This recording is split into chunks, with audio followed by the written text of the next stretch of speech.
안녕하세요. 쇼파를 보는 데입니다. 식전에 과자와 같은 단 것을 먹으면 식욕이 떨어진다. 모두가 다 알고 있는 사실입니다. 하지만 왜 그렇지? 라고 질문을 한다면 과연 어느 누가 그 물음에 답을 할 수 있을까요? 잘 아는 것 같으면서도 사실은 제대로 아는 바가 없는 그런 미스테리 건강 상식에 대해서 함께 살펴보기 원합니다. 참고로 영상 속 내용은 몇몇 자료들의 개인 내용 위에 개인적 해석을 더한 것이니 독자 여러분 스스로가 추가적으로 분석을 하시길 강권합니다. 어린아이가 엄마를 향해 간절한 눈빛을 보내고 있군요. 엄마, 초콜릿 먹고 싶어요. 하나만 주세요. 그런데 돌아오는 답변은 명료합니다. 안 돼. 그리고 그 이유는 단 것을 먹으면 밥맛이 없어져. 라는 말로 설명은 충분합니다. 그러나 그 설명이 어린 아이들에겐 납득이 되지 않죠. 설명을 들었지만 어린 아이는 실망하게 됩니다. 그리고 마음속으로 눈물을 흘리게 되죠. 엄마의 대답은 맞습니다.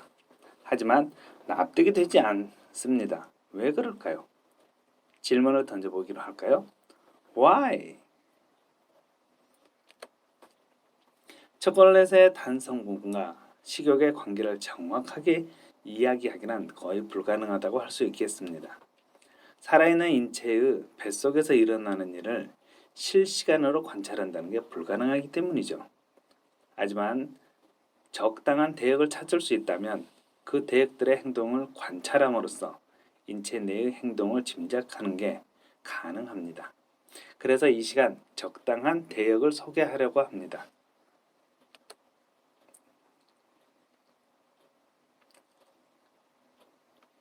식물이 혼자서 자라는 모습이 참으로 경이롭습니다.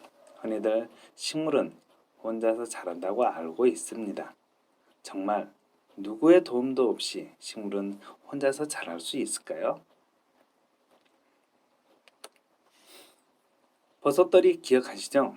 사실 버섯은 식물이 아니라 어찌 보면 동물에 더 가까운 미생물 그 자체입니다. 식물 또는 그 뿌리에 기생해서 식물과 함께 살아가죠. 그런 의미에서 어떤 균은 식물에게 암적인 존재처럼 살아가는 종류도 있지만 대개는 식물과 함께 더불어 살아가는 공생관계를 유지합니다. 식물의 뿌리에 붙어서 기생하며 살아가는 균을 균근균이라고 말합니다. 이 균근균은 식물과 공생관계를 유지하는데요. 소위 식물이 흥하면 균근균도 더불어 흥하게 되고 반대로 식물이 망하게 되면 균근균도 마찬가지로 망하는 운명 공동체 관계를 공생관계라 합니다. 식물이 스스로 자기의 뿌리를 이용해서 땅속의 수분을 흡수하려 할 경우 흡입력에 한계가 있어서 뿌리 근처의 수분만 흡수할 수 있습니다. 뿌리 근처의 수분을 모두 빨아들이고 나면 그 이후부터는 물이 부족하게 되죠. 그렇게 식물이 혼자서 살아간다는 그 사실은 우리들만의 착각일 것입니다.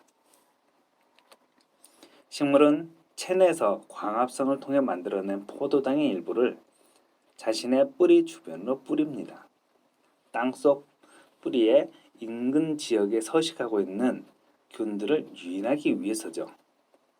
포도당의 냄새를 맡은 균들은 식물의 뿌리 쪽으로 몰려드는데 보다 안정적으로 포도당을 빨아먹기 위해 뿌리의 세포를 파고들어 그 안에 기생하게 됩니다.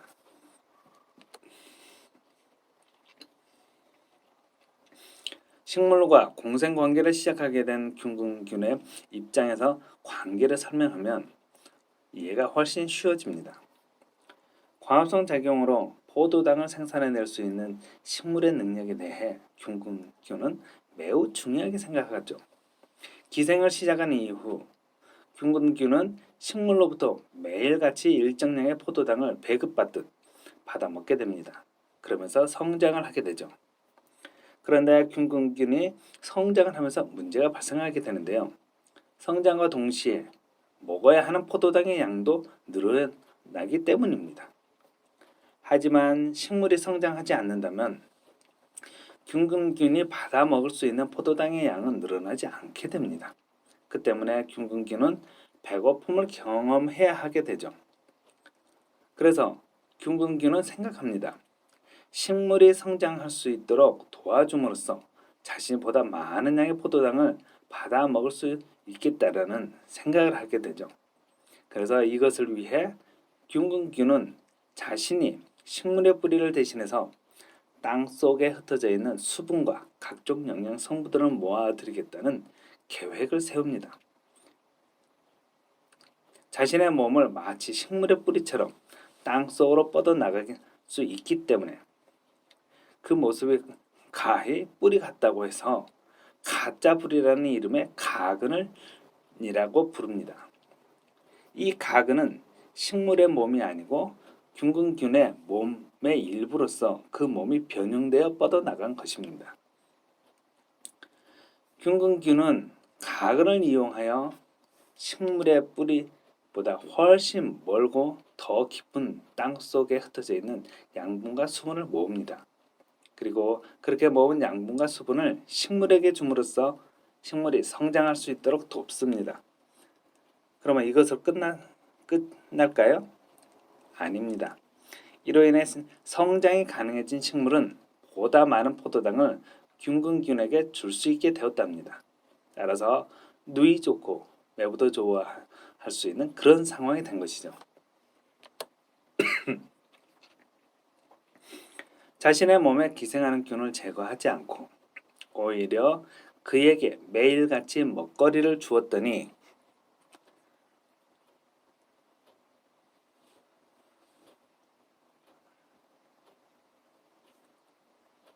그랬더니 얼마 지나지 않아 기생하는 쪽에서 더 많은 먹거리를 원하게 됩니다. 그런데 많은 포도당을 달라는 요구만 하는 건 아니죠. 식물이 성장할 수 있도록 식물에게 양분과 수분을 주면서 한편으로는 자신에게 포도당을 많이 달라고 합니다. 공생관계란 이런 것입니다. 내가 살기 위해 상대방을 소중히 여기는 것이죠. 그런데 그 결과는 모두가 부러워하는 멋진 결과가 됩니다. 고용주는 사원에게 일을 시킵니다. 그리고 나서 일한 대가로서 급여를 제공합니다. 모든 회사는 이렇듯 선불이 아닌 후불제로 급여를 지급합니다. 선불로 급여를 지급하지 않는 이유는 무엇일까요? 돈을 받은 자는 일을 하려고 하지 않는다는 인간의 심리 때문입니다. 인체 내의 미생물에게도 이와 마찬가지입니다. 인체에는 100조 개에 달하는 미생물, 다시 말하면 균들이 우리 몸 안에서 기생하면서 우리와 더불어 공생관계를 유지합니다. 몸 안의 미생물들이 죽거나 그들에게 해로운 환경이 조성되면 우리의 생명이 마찬가지로 위협받게 되어 질병을 일으키게 되는데 그 원인은 공생관계를 무너뜨리는 삶의 방식에 있습니다. 항생제 남용은 대표적인 사례가 되겠습니다. 우리 인체에서 가장 많은 미생물이 서식하고 있는 곳은 장입니다. 그리고 그곳에 서식하는 미생물들을 가리켜 장내 미생물이라고 말하죠. 체내에서 양분의 흡수가 가장 많이 일어나는 곳 또한 장입니다. 그 이유는 장내 미생물들이 열심히 일해서 우리에게 공급하기 위해 모아놓은 양분과 수분이 가장 많은 곳이라고 생각할 수 있기 때문입니다. 그렇게 일을 함으로써 그 대가로서 포도당을 받습니다. 이것이 장내 미생물과 우리 인체와의 공생관계입니다.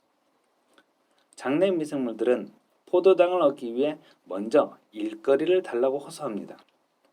그래서 위에서 소화 또는 분해되지 않는 식이섬유를 먹게 되면 장내 미생물에게는 성실하게 일할 수 있는 풍족한 일거리를 제공하는 것과 같은 효과를 얻게 됩니다.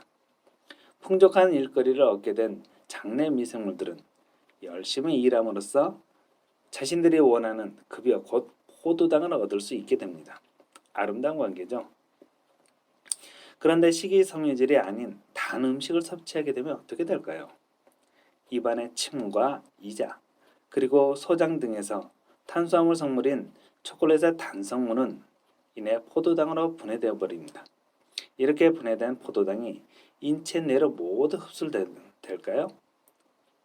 일부는 대장까지 흘러들어가 그곳의 장내 미생물들에게 제공될 것입니다. 그럼 장내 미생물들은 일하지 않았는데 급료로서 포도당을 먼저 받는 경우가 됩니다. 배부른 일꾼이 일을 하지 않는 것처럼 배를 채운 장내 미생물들은 더 이상 일거리를 달라고 호소하지 않게 될 것입니다. 그 결과 배고픔은 사라지게 되고 식욕 또한 저하되겠죠. 이전의 인식은 인체 내의 미생물을 그저 인체에 유해한 기생충으로만 바라보는 시각이었습니다. 하지만 과학기술과 의료기술의 발달은 우리에게 이전과 다른 새로운 시각을 안겨주고 있습니다. 그 증거로서 장내 미생물과 인체의 건강이 밀접하게 연관되어 있다는 연구 결과들이 매일같이 쏟아져 나오고 있다는 사실을 제시할 수 있겠습니다. 장 건강은 장내 미생물에 의해서 결정된다 할 만큼 장내 미생물이 인체의 건강에 미치는 다양하고도 중요한 역할들이 많이 보고되고 있는데요. 그 영향력은 뇌의 불규칙하고도 비정상적인 활동까지 정상화시킬 수 있다는 연구 보고까지 발표되고 있습니다. 장내 미생물의 강력한 영향력으로 인해 장은 제2의 뇌라는 슬로건까지 생겨나게 되었습니다. 식전에 먹는 초콜릿이 왜 식욕을 감소시키는지 그 이유를 짤막하게 살펴보았는데요.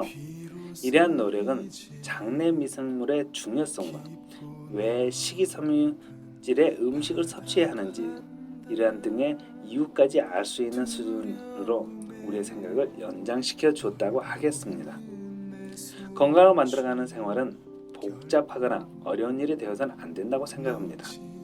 그런 측면에서 오늘의 내용이 건강을 위한 생활 속 작은 팁이 될 수 있기를 소망하면서 오늘의 이야기를 마치겠습니다. 감사합니다.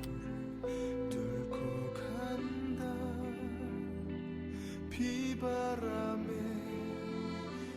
흔들리는 나약한 나를 잡아주시는 그분은 나의 주님. 주 나를 놓지 마소서. 이 깊고 넓은 바다에 홀로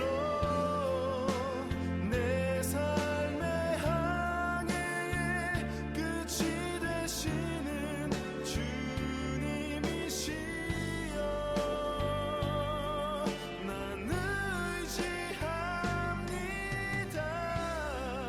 날 포기하지 마소서. 나 잠시